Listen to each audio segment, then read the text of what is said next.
নমস্কার বন্ধুরা, হরিনিত্যা কিচেনে তোমাদের সবাইকে স্বাগত। আজ আমি তোমাদের সাথে শেয়ার করব চকলেট বেসন লাড্ডু।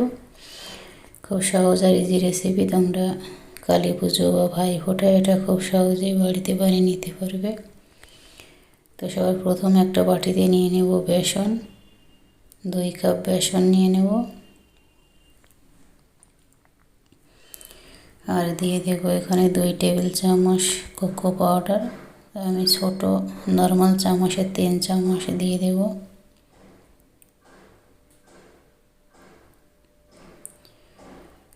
দিয়ে এবার কোকো পাউডার আর বেসনটা ভালো করে মিক্স করে নেব, যাতে বেসনে কোনো দলা না থাকে।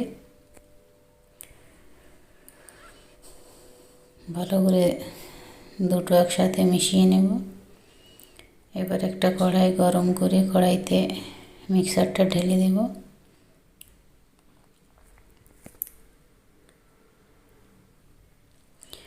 প্রথমে এটা ড্রাই রোস্ট করে নেব 5-6 মিনিট। আর গ্যাসের ফ্লেমটা একদম স্লো রেখে দেব। গ্যাসের ফ্লেমটা একদম বাড়ানো যাবে না, না হলে বেসনটা পুড়ে যেতে পারে। তো 5-6 মিনিট এটা ভালো করে রোস্ট করে নেব। বারবার এটা নাড়তে হবে। এবার দিয়ে দেবো 1/2 কাপ ঘি। 1/2 কাপ ঘি দিয়ে এবার ভালো করে মিক্স করে নেব ঘির সাথে।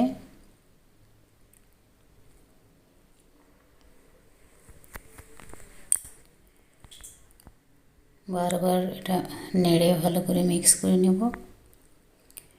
মিক্স করে নিয়ে এটা ফ্রাই করে নেব। এখনো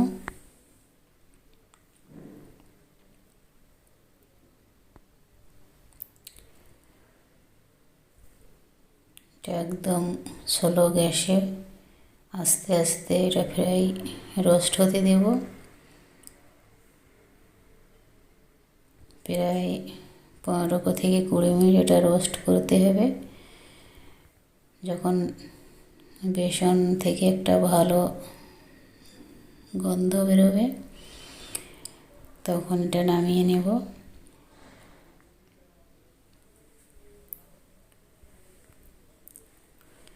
পনেরো থেকে 20 মিনিট হয়ে গেছে এটা ফ্রাই করতে।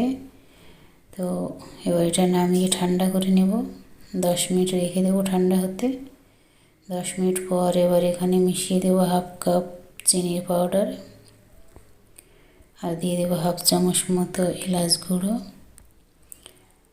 দিয়ে ভালো করে মিশিয়ে নেব। যখন বেসনের মিক্সারটা একদম ঠান্ডা হয়ে যাবে তখন চিনির পাউডারটা মেশাতে হবে, নাহলে চিনি মেল্ট হয়ে একদম নরম হয়ে যাবে। তো ভালো করে হাত দিয়ে এটা মেখে নেব।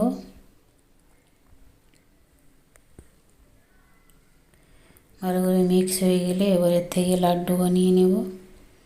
যদি তোমাদের মনে হয় যে মিক্সারটা একটু শুকনো শুকনো, তাহলে এখানে 1-2 চামচ ঘি ব্যবহার করতে পারো।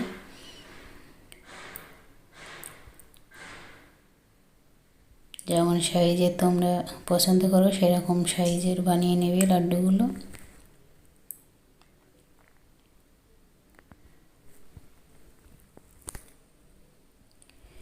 আমি এখানে মিডিয়াম সাইজের লাড্ডু বানিয়ে নিয়েছি।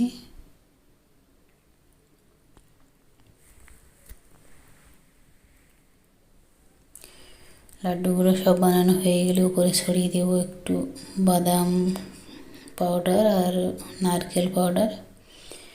তোমরা পছন্দ মতো যে কোনো ড্রাই ফ্রুট ব্যবহার করতে পারো। তো বন্ধুরা, তৈরি হয়ে গেল বেসন চকলেট লাড্ডু। তোমরা বাড়িতে এটা অবশ্যই ট্রাই করো।